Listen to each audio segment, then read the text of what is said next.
Ito ang Yamaha NMAX 155 na talagang nag-dominate sa Pilipinas dahil kahit saan ka pumunta talagang marami kang makikita o marami kang makakasabay sa kalsada. Given na matagal na to sa market, since 2015 meron ng NMAX dito sa atin sa Pilipinas, kaya subok na rin to pagdating sa durability at sa reliability.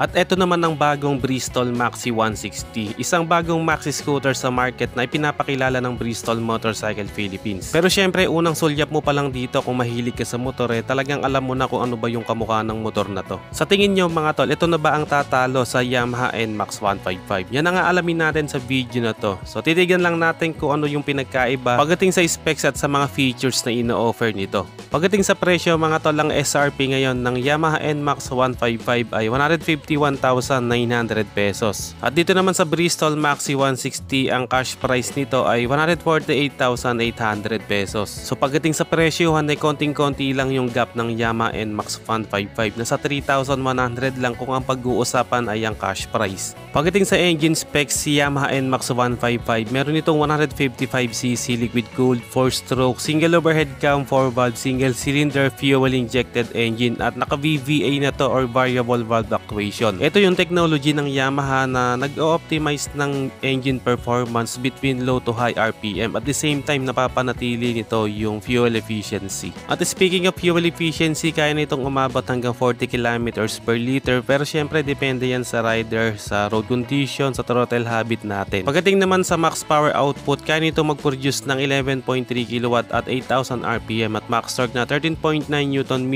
at 6,500 RPM. At pagdating naman sa makina ng Maxi 160, gumagamit naman ito ng 160cc liquid cooled 4-stroke single overhead cam 4 valves na rin single cylinder fuel injected engine na may max power output na 11.8 kW at 8,500 RPM at max torque na 14.7 Nm at 6,500 RPM. So pagdating sa performance ng makina ay lamang si Maxi 160. Pagdating naman sa fuel mileage, itong si Maxi 160 ay kaya ding umabot hanggang 40 kilometers per liter. So hindi sila nakakalayo pagdating sa fuel mileage, pero sabi ko nga kanina depende yan sa road condition and sa rider. At ang maganda rito sa Maxi 160, meron na rin itong idling stop system. So nakakatulong din to para mas tumipid pa sa konsumo ng gas. And ganun din naman si Yamaha NMAX 155, meron din ito yung stop and start system. So pareho lang naman sila ng ginagawa. Ito yung kapag huminto tayo, example ay sa traffic light, usually pag huminto tayo dyan tuloy yung andar ng makina, no? Pero pag merong idling stop o yung stop and start system, so automatic na mamatay yung makina, pero after ilang segundo pihitin lang natin yung silinyador, automatic aandar na ulit yung makina at ready to go ka na. Pagdating naman sa looks itong si Maxi 160, alam naman natin kung saan hinango yung itsura nya, no? Doon din sa Max series ng Yamaha, yung X-Max 300 yung latest version. Meron itong X-shape sa unahan na nagpa-aggressive sa looks nya, at the same time andun din yung pagka-elegante ng looks. At syempre meron siyang malaking windscreen dito o wind visor together with the turn signals. Pareho lang din ng sa X-Max 300. At compare naman natin dito sa Yamaha NMAX 155. So kung titingnan natin, meron din siyang aggressive looks na very smooth lang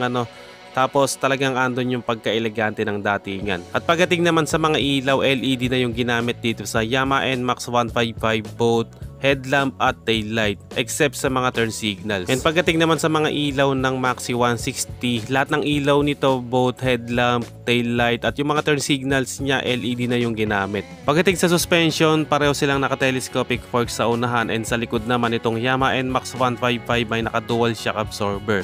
Pero dito sa Maxi 160, dual shock absorber din yung ginamit sa likod, pero meron itong sub-tank. Pagdating naman sa gulong para dito sa Yamaha NMAX 155, dito sa unahang gulong may sukat itong 110/70 rim 13 and tubeless na yung ginamit dito. At dito naman sa likod may sukat itong 130/70 rim 13 and tubeless na rin to. Pagdating sa brakes, dito pa rin sa NMAX ay naka-disc brake tayo sa unahan with single piston caliper at naka-disc brake din sa likod with single piston caliper. At ang maganda rito, equip ito ng dual channel ABS. And pagdating naman dito sa Maxi 160, pareho lang sila ng size ng gulong ng Yamaha NMAX 155, naka 110/70 rim 13 din to. And sa likod naman, so pareho lang din sa Yamaha NMAX, meron din itong sukat na 130/70 rim 13. Then sa brakes, both front and rear ng Maxi 160 naka disc brake na rin, tapos equip na rin ito ng dual channel ABS. At bukod sa ABS ay meron na rin itong traction control system, ganun din sa Yamaha NMAX 155. Pagdating sa meter panel, itong si Maxi Maxi 160 naka fully digital meter panel na rin, tapos katulad din siya nung design ng sa XMAX 300, naka-split yung design niya. And ganun din naman si Yamaha NMAX 155, naka fully digital meter panel na rin tayo dito. Pagdating sa susian, pareho silang nakakiles, pero ang pinagkaiba nila si Maxi 160 kapag sakaling nagloko yung kiles niya, meron pa rin siyang physical key. So pagdating dito, lamang si Maxi 160. And para naman sa convenient features, si NMAX 155 meron siyang power socket dito, pero bibilhan mo pa rin siya ng USB port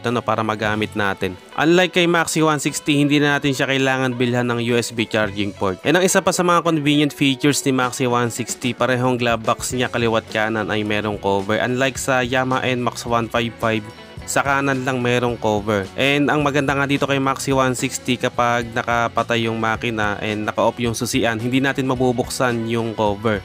Unlike kay Yamaha NMAX 155, kahit hindi na asusi, nabubuksan yung cover. Kaya kahit may maiwan tayong mahalagang bagay dun sa cover o dun sa glove box ni Maxi 160, so safe siya doon kasi hindi naman siya mabubuksan kapag hindi naka-on. And other convenient features dun sa ilalim ng susian, both NMAX at Maxi 160, meron siyang push button doon para sa seat opener at sa fuel cover opener. And speaking of fuel, si Maxi 160, napakalaki ng tangke nito. Meron itong 13 liters fuel tank capacity. Compare natin kay Yamaha NMAX 155, meron lang itong 7.1 liters fuel tank capacity. So pagdating sa fuel capacity, napakalayo ng gap nitong NMAX 155 at ng Maxi 160. Another convenient features dito sa Yamaha NMAX 155, mas malaki yung underseat compartment nito compare natin sa Maxi 160. Dahil dito sa NMAX 155, kasya yung isang standard size ng helmet.